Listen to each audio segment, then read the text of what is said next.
नमस्कार विद्यार्थियों, study 29 academy के एक और नए वीडियो में आप सभी का स्वागत है। आज हम कक्षा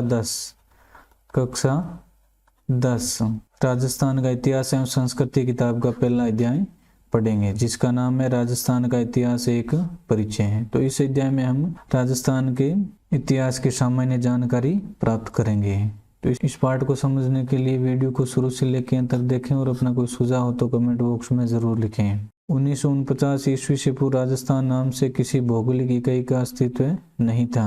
ऐसा माना जाता है कि 1800 ईस्वी में सर्वप्रथम जॉर्ज थॉमस ने इस भूभाग के लिए राजपूताना शब्द का प्रयोग किया था। इसके बाद 1829 ईस्वी में analysis and activities of Rajasthan के लेखक कर्नल जेम्स टोड ने इस पुस्तक में इस प्रदेश का नाम राजस्थान या राजस्थान रखा। स्वतंत्रता के बाद जब इस प्रदेश की विभिन्न रियासतों का एकीकरण हुआ तो 30 मार्च 1949 ईस्वी को सर्वसम्मति से इसका नाम राजस्थान रखा गया। 1849 से पहले राजस्थान नाम का कोई भौगोलिक क्षेत्र नहीं था, लेकिन इसके लिए कई विद्वानों ने अलग अलग नामों का उपयोग किया है। तो सबसे पहले 1800 ईस्वी में जॉर्ज थॉमस ने इस भूभाग के लिए राजपूताना शब्द का प्रयोग किया। उसके बाद 1829 ईस्वी में जेम्स टोड ने इस भूभाग के लिए राजस्थान शब्द का प्रयोग किया है। प्राचीन साहित्य और अभिलेखों में वर्तमान राजस्थान के विभिन्न क्षेत्रों के भिन्न भिन्न नाम मिलते हैं। कुछ क्षेत्र उनकी भौगोलिक विशेषताओं के आधार पर और कुछ क्षेत्र वहां पर बसी जातियों के नामों से जाने जाते थे। राजस्थान के क्षेत्रों के प्राचीनतम नामों में जिनका उल्लेख ऋग्वेद में भी आया है, मरु, धन्व, जांगल, मत्स्य, सूरसेन आदि हैं। मरु और धन्व दोनों का अर्थ एक ही है और इनका प्रयोग जोधपुर संभाग के मरुस्थल के लिए हुआ है। जोधपुर पहले मरु फिर मरुवार कहलाता था और कालांतर में इसे मारवाड़ कहा जाने लगा। जांगल शब्द का प्रयोग उस क्षेत्र के लिए किया गया है जहां शमी, केर या पिल्लू आदि होते हैं। तो शमी वृक्ष है वो खेजड़ी को कहा जाता है। बीकानेर और नागौर व आसपास का क्षेत्र जांगल देश कहलाता था। मत्स्य, जिसका उल्लेख महाभारत में एक राज्य के रूप में हुआ है, वह जयपुर, अलवर और भरतपुर तक विस्तृत था। इसकी राजधानी विराटनगर थी। महाभारत काल में वर्णित क्षेत्र मत्स्य राज्य है, जिसकी राजधानी विराटनगर थी। भरतपुर के मथुरा क्षेत्र से सटे हुए क्षेत्र धौलपुर और करौली के अधिकांश भाग सूरसेन राज्य में सम्मिलित थे। यह भी एक प्राचीन राज्य था। महाभारत में भी इसका उल्लेख मिलता है। तो महाभारत में सूरसेन व मत्स्य इन दोनों राज्यों का उल्लेख मिलता है। भौगोलिक विशेषताओं के आधार पर नामित कुछ अन्य क्षेत्र निम्नलिखित हैं। माही नदी के पास का प्रतापगढ़ का भूभाग कांठल कहलाता था, क्योंकि यह क्षेत्र माही नदी के किनारे कांटे पर स्थित था। 56 गांवों का समूह होने के कारण प्रतापगढ़ बांसवाड़ा के मध्य का भूभाग 56 का मैदान कहलाता था। भैंसरोडगढ़ से लेकर बिजोलिया तक का क्षेत्र पठारी होने के कारण ऊपरमाल नाम से जाना जाता था। उदयपुर के आसपास का प्रदेश पहाड़ियों की अधिकता के कारण गिरवा कहलाता था। जैसलमेर का प्राचीन नाम मांड था। डूंगरपुर बांसवाड़ा क्षेत्र बांगड़ कहलाता था। कोटा और बूंदी का प्रदेश हाड़ौती नाम से प्रसिद्ध था। सीकर, झुंझुनू व चूरू का क्षेत्र शेखावाटी नाम से जाना जाता था। तो इस प्रकार ये कुछ ऐसे नाम है जो राजस्थान के विभिन्न भागों के प्राचीन नाम थे। इतिहास का काल विभाजन। अब हम देखते हैं इतिहास का काल विभाजन किस प्रकार किया गया है। मोटे तौर पर मानव के संपूर्ण इतिहास को 3 कालों में विभक्त किया जाता है। पहला है प्राक युग, दूसरा है आद्य युग और तीसरा है ऐतिहासिक युग। प्राक युग इतिहास के उस काल को कहा जाता है जिसके ज्ञान के लिए कोई लिखित साक्ष्य उपलब्ध नहीं है, अर्थात मानव लेखन कला से अपरिचित है। आद्य युग की संज्ञा इतिहास के उस काल को दी जाती है जिसके लिखित साक्ष्य तो उपलब्ध है, किंतु या तो ये अस्पष्ट है अथवा उनकी लिपि को अभी पढ़ना संभव न हुआ हो। ऐतिहासिक युग उस काल के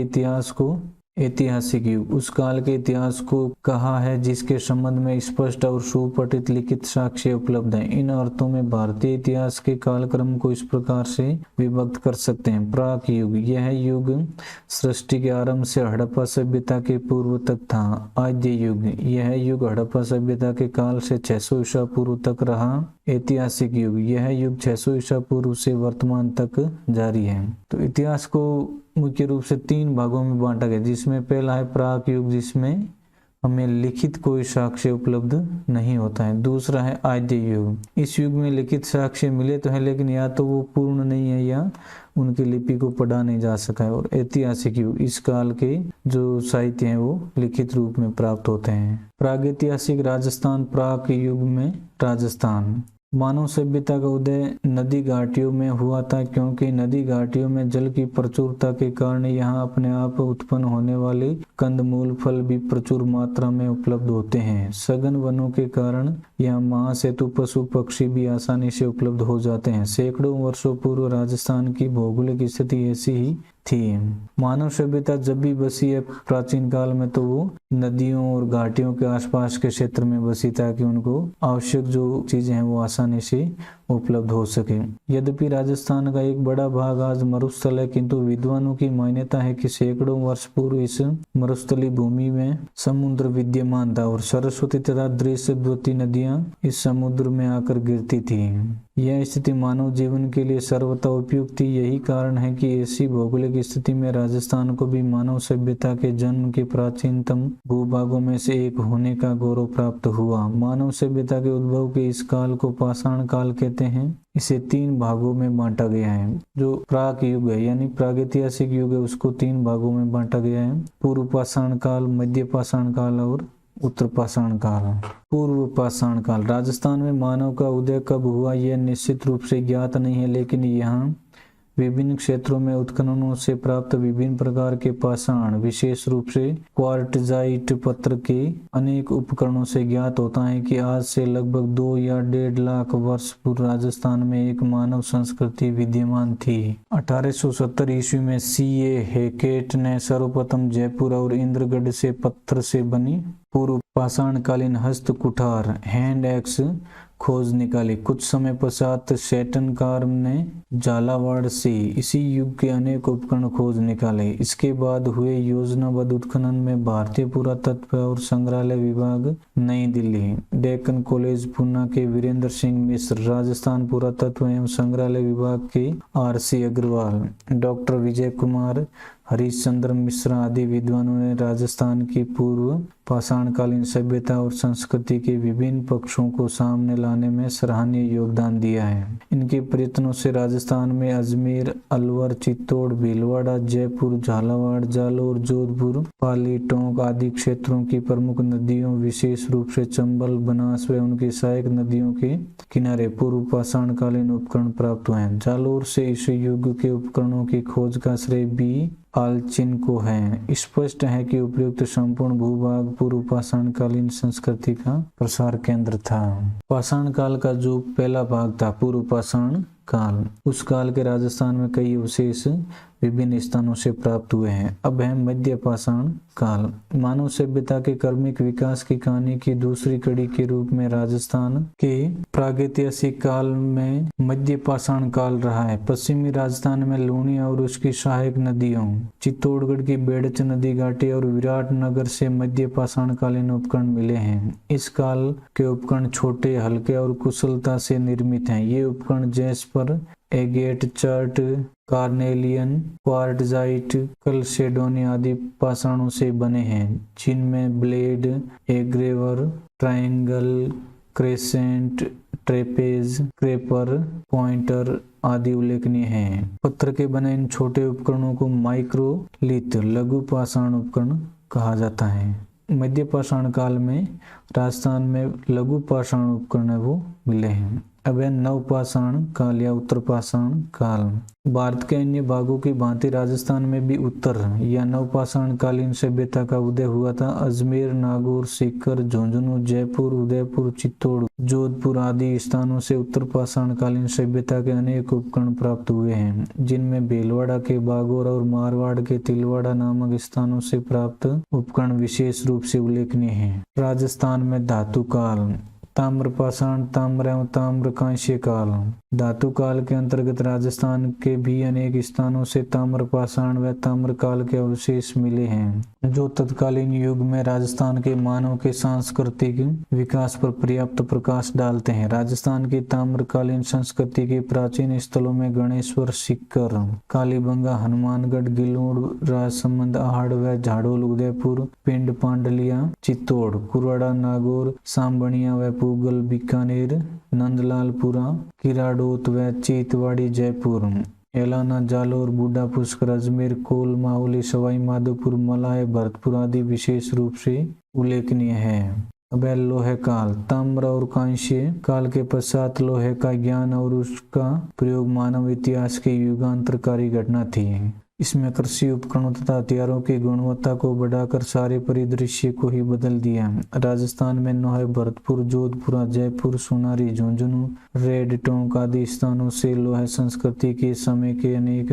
हथियार और उपकरण मिले हैं। नोहे से प्राप्त लोहे के अवशेष भारत में लोहे युग के आरंभ होने की सीमा रेखा निर्धारित करने के महत्वपूर्ण स्रोत हैं। जोधपुरा तथा सोनारी से लोहे को गलाने की भट्टियां और अस्त्र शस्त्र तथा उदय उपकरण बनाने के कारखानों के अवशेष मिले हैं। रेड को तो लोहे सामग्री प्रचुरता के कारण प्राचीन राजस्थान के टाटा नगर की संज्ञा दी गई है।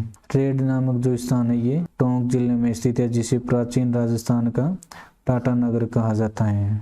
लोहे काल के पश्चात भारत के अन्य भागों की भांति राजस्थान में भी स्लेटी रंग की चित्रित मर्दभांड संस्कृति, पेंटेड ग्रे वेयर, पीजीडब्ल्यू का उदय हुआ। इस संस्कृति के अवशेष विराटनगर व जोधपुरा, जयपुर, सोनारी, नोहे आदि स्थानों से मिले हैं। इस संस्कृति का उदय लगभग 600 ईसा पूर्व में हुआ था। इसके पश्चात भारतीय इतिहास के साथ राजस्थान के इतिहास का भी ऐतिहासिक युग आरंभ हो जाता है। तो यहाँ जो शब्द है मृदभांड, इसका अर्थ होता है मिट्टी से बने बर्तन, जो राजस्थान के विराटनगर, जोधपुरा, जयपुर, सोनारी, नौ आदि स्थानों से मिले हैं। राजस्थान की प्राचीन सभ्यताएं, इसमें प्रमुख है कालीबंगा सभ्यता।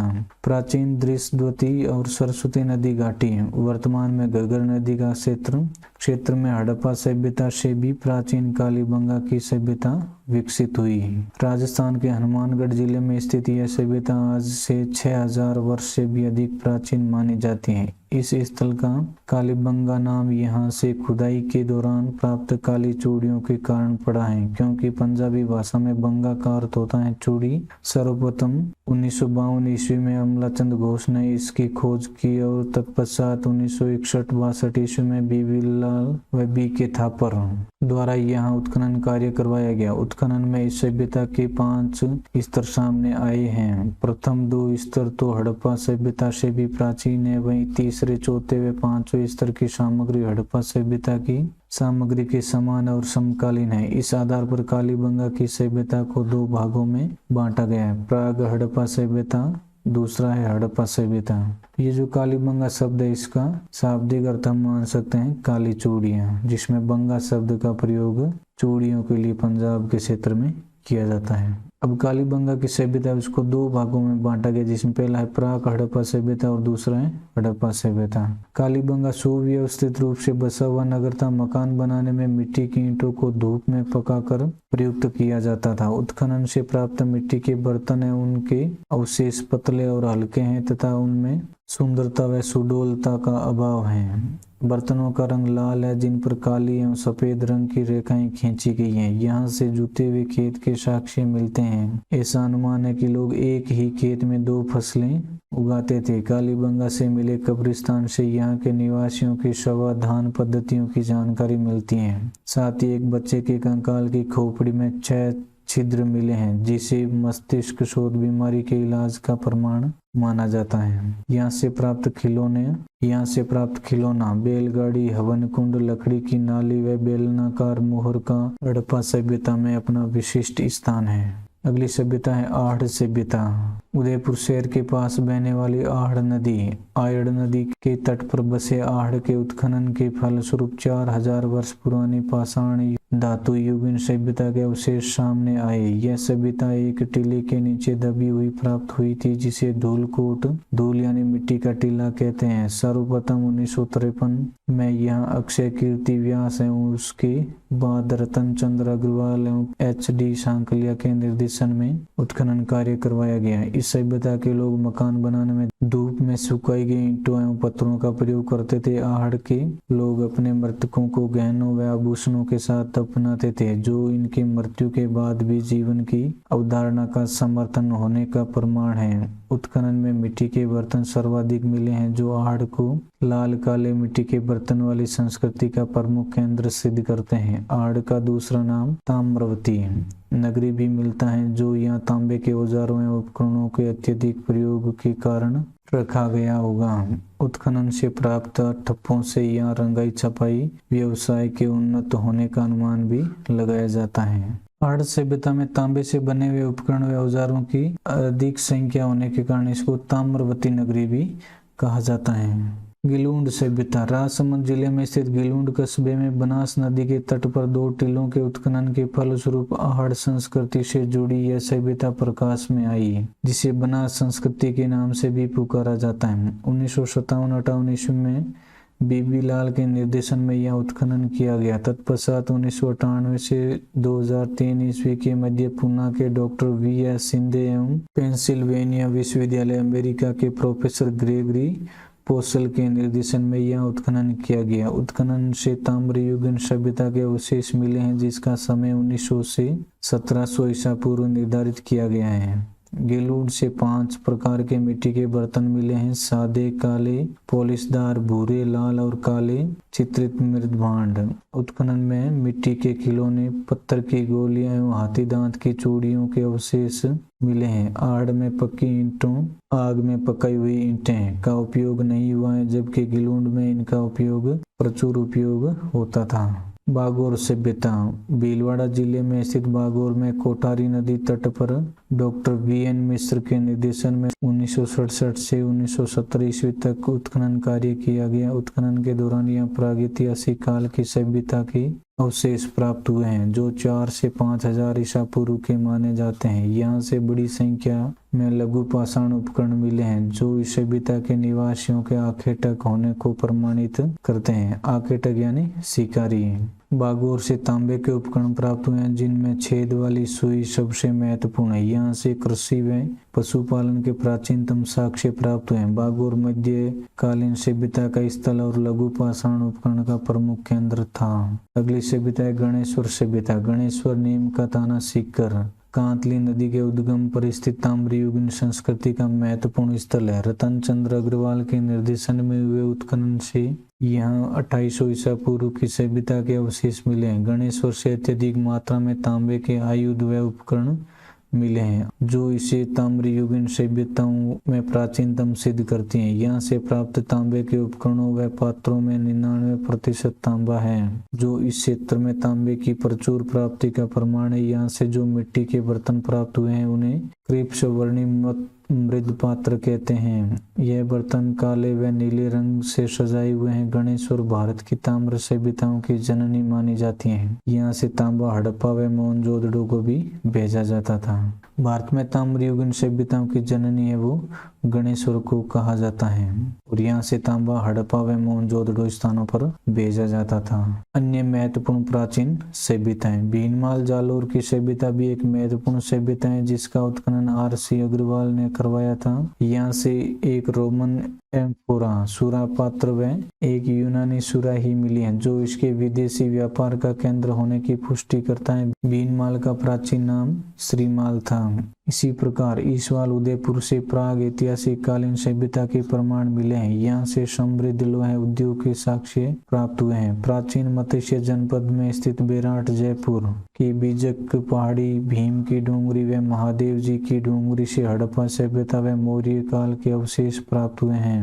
दयाराम साहनी, नील रतन बनर्जी, कैलाशनाथ दीक्षित जैसे विद्वान इसके उत्खनन से जुड़े हुए थे। बेराट से एक गोल मंदिर व अशोक के स्तंभ के अवशेष प्राप्त हुए हैं। बेराट के समीप अशोक का भाभरू अभिलेख प्राप्त हुआ है, जो अशोक के बौद्ध धर्म का अनुयायी होने का सबसे पुख्ता प्रमाण माना जाता है। बालाथल उदयपुर में प्रोफेसर वी.एन. मिश्र के निर्देशन में उत्खनन से एक ताम्र पाषाणकालीन सभ्यता प्रकाश में आई। इस सभ्यता का संपर्क हड़प्पा सभ्यता से होने का पुख्ता प्रमाण प्राप्त होता है। इन महत्वपूर्ण सभ्यताओं के अतिरिक्त हमें रंग महल, हनुमानगढ़, ओजियाना, भीलवाड़ा नगरी, चित्तौड़, बरौर गंगानगर, तिलवाड़ा, बाड़मेर, जोधपुरा, जयपुर, सोनारी, झुंझुनू, नोहर, भरतपुर नगर, टोंक आदि प्राचीन सभ्यताओं के अवशेष भी राजस्थान से प्राप्त हुए हैं। राजस्थान में आर्य संस्कृति का प्रसार। हड़प्पा सभ्यता के पतन 1800 ईसा पूर्व के आसपास के बाद भारतीय इतिहास में वैदिक सभ्यता का समय प्रारंभ होता है। इस सभ्यता के बारे में जानने का प्रमुख स्रोत 4 वेद, ऋग्वेद, यजुर्वेद, सामवेद व अथर्ववेद हैं, इसलिए इसे वैदिक सभ्यता कहा गया है। राजस्थान में इस सभ्यता के अवशेष अनूपगढ़, तरखानवाला डेरा व चक-चौसठ से मिले हैं। महाकाव्य काल में राजस्थान में आर्यों की अनेक बस्तियों के उल्लेख मिलते हैं। रामायण से ज्ञात होता है कि राम रावण युद्ध के समय जब दक्षिणी सागर ने अपने ऊपर सेतु बनवाना स्वीकार नहीं किया तो भगवान राम ने उसे भयभीत करने के लिए खींचा हुआ अपना अमोघ अस्त्र राजस्थान की ओर ही फेंका था, जिससे यह समुद्र के स्थान पर मरुस्थल हो गया। यद्यपि आज वैज्ञानिक युग में इस कथा को स्वीकार नहीं किया जा सकता, किंतु रामायण के रचयिता राजस्थान के भूभाग से परिचित थे, यह तो प्रमाणित हो ही जाता है। महाभारत में भी राजस्थान के आर्यों का पर्याप्त उल्लेख हुआ है। महाभारत के अनुसार राजस्थान का जांगल देश बीकानेर कौरव पांडव राज्य के अधीन था और मत्स्य राज्य उनका मित्र या अधीनस्थ राज्य था। कहा जाता है कि पांडवों ने अपने अज्ञातवास का 1 वर्ष भेष बदलकर मत्स्य देश के शासक विराट के दरबार में ही व्यतीत किया था। महाभारत युद्ध में विराट अपनी सेना सहित पांडवों की ओर से लड़ता हुआ मारा गया था। भारतीय इतिहास की भांति महाभारत के युद्ध के पश्चात से महात्मा बुद्ध के समय तक का राजस्थान का इतिहास भी अंधकारमय है, क्योंकि इस समय के बारे में जानने के पर्याप्त पुरातात्विक व लिखित साक्ष्य प्राप्त नहीं होते हैं। किंतु बुद्ध के समय से भारतीय इतिहास के ऐतिहासिक युग के आरंभ होने के साथ ही राजस्थान के इतिहास के संबंध में भी पहले की अपेक्षा कुछ अधिक स्पष्ट और प्रामाणिक जानकारी मिलने लगी है। बौद्ध ग्रंथों के आधार पर विद्वानों का मत है कि 6ठी शताब्दी ईसा पूर्व में भारतीय राजनीति के रंगमंच पर 2 प्रवृत्तियां विशेष रूप से दिखाई देती हैं। प्रथम, जनपदों का उदय और द्वितीय, साम्राज्य विस्तार हेतु जनपदों के मध्य संघर्ष। अब अगला बिंदु है राजस्थान के जनपद। आर्यों के प्रसार के अंतर्गत और उसके पश्चात भारत के अन्य भागों की भांति राजस्थान में भी अनेक जनपदों का उदय, विकास और पतन हुआ। बौद्ध साहित्य, बौद्ध ग्रंथ, अंगुत्तर निकाय से हमें 16 महाजनपदों की सूची प्राप्त होती है। में जिन 16 महाजनपदों का उल्लेख हुआ उनमें से मत्स्य जनपद तो राजस्थान में ही स्थित था और राजस्थान के अनेक भाग कुरु, सूरसेन और अवंती महाजनपदों के अंतर्गत थे। इसके अतिरिक्त चित्तौड़ के आसपास का क्षेत्र शिवी जनपद कहलाता था। 327 ईसा पूर्व में सिकंदर के आक्रमणों के कारण अपनी सुरक्षा और अस्तित्व की रक्षा के लिए पश्चिमोत्तर सीमा से कुछ कबीले मालव, योदय और अर्जुनायन राजस्थान में आकर बस गए। मत्स्य जनपद। आर्य जनपद के रूप में मत्स्य जाति का उल्लेख सर्वप्रथम ऋग्वेद में हुआ है, जो इसकी प्राचीनता का प्रतीक है। शतपथ, ब्राह्मण और कौशिकी उपनिषद में भी मत्स्य जन का उल्लेख मिलता है। महाभारत में भी मत्स्य जनपद की गणना भारत के प्रमुख जनपदों में की गई है। अनुमान है कि दक्षिण में इसका विस्तार चंबल की पहाड़ियों तक और पश्चिम में पंजाब में सरस्वती नदी के जंगलों तक था। इस प्रदेश में आधुनिक जयपुर, अलवर, धौलपुर, करौली व भरतपुर के कुछ भाग सम्मिलित थे। महाभारत काल में मत्स्य जनपद का शासक विराट था, जिसने जयपुर से 85 किलोमीटर दूर विराट नगर बेराट बसाकर उसे मत्स्य जनपद की राजधानी बनाया। तो विराट नामक जो शासक था उसने मत्स्य जनपद की राजधानी एक नया शहर विराट नगर बेराट बसाकर उसे बनाया। विराट की पुत्री उत्तरा का विवाह अर्जुन के पुत्र अभिमन्यु के साथ हुआ था। इन्हीं का पुत्र परीक्षित कालांतर में पांडवों के राज्य का उत्तराधिकारी बना। महाभारत काल के पश्चात मत्स्य जनपद के इतिहास के संबंध में अधिक जानकारी नहीं मिलती, किंतु डॉक्टर गोपीनाथ शर्मा का मत है कि महाभारत के बाद कुरु और यादव जनपद निर्बल हो गए थे। इन शक्तिशाली जनपदों की निर्बलता का लाभ उठाकर मत्स्य राज्य शक्तिशाली हो गया और उसकी राजधानी विराट नगर की समृद्धि में वृद्धि हुई। मत्स्य जनपद के निकट आधुनिक अलवर के कुछ भागों में साल्व जाति रहती थी। अस्पष्ट सीमा को लेकर इन दोनों में प्राय संघर्ष होता रहता था। सालों की भांति चेदी जनपद भी मत्स्य जनपद का पड़ोसी था। चूंकि दो पड़ोसी राजनीतिक शक्तियों में प्राय शत्रुता रहती है, अतः चेदी और मत्स्य जनपद में भी संघर्ष चलता रहता था। इस अवसर पर चेदी राज्य ने पूर्ण शक्ति के साथ मत्स्य राज्य पर आक्रमण कर मत्स्य जनपद को चेदी जनपद में मिला लिया। अनुमान है कि मत्स्य जनपद अधिक समय तक चेदी जनपद के अधीन नहीं रहा और कुछ समय बाद ही उसने अपनी स्वतंत्रता पुनः प्राप्त कर ली। कुछ समय बाद ही मत्स्य जनपद मगध की साम्राज्यवादी नीति का शिकार हो गया। मगध के सम्राटों ने भारत के अन्य जनपदों की भांति मत्स्य जनपद को भी जीतकर मगध साम्राज्य में शामिल कर लिया। मौर्यों के शासनकाल में मत्स्य जनपद मौर्य साम्राज्य के अंतर्गत था। मत्स्य जनपद की राजधानी विराट नगर बेराट से प्राप्त अशोक का शिलालेख और अन्य मौर्य युगीन अवशेष इस तथ्य की पुष्टि करते हैं। राजपूतों की उत्पत्ति, इस बिंदु को हम अगले वीडियो में पढ़ेंगे। वीडियो अगर उपयोगी लगा हो तो इसको लाइक करें और अपने दोस्तों में शेयर करें। चैनल पर पहली बार आए तो चैनल को सब्सक्राइब कर लें और बेल आइकन भी दबा दें ताकि आने वाले वीडियो के नोटिफिकेशन आपको समय पर मिल सकें। वीडियो को पूरा देखने के लिए आपका बहुत बहुत धन्यवाद।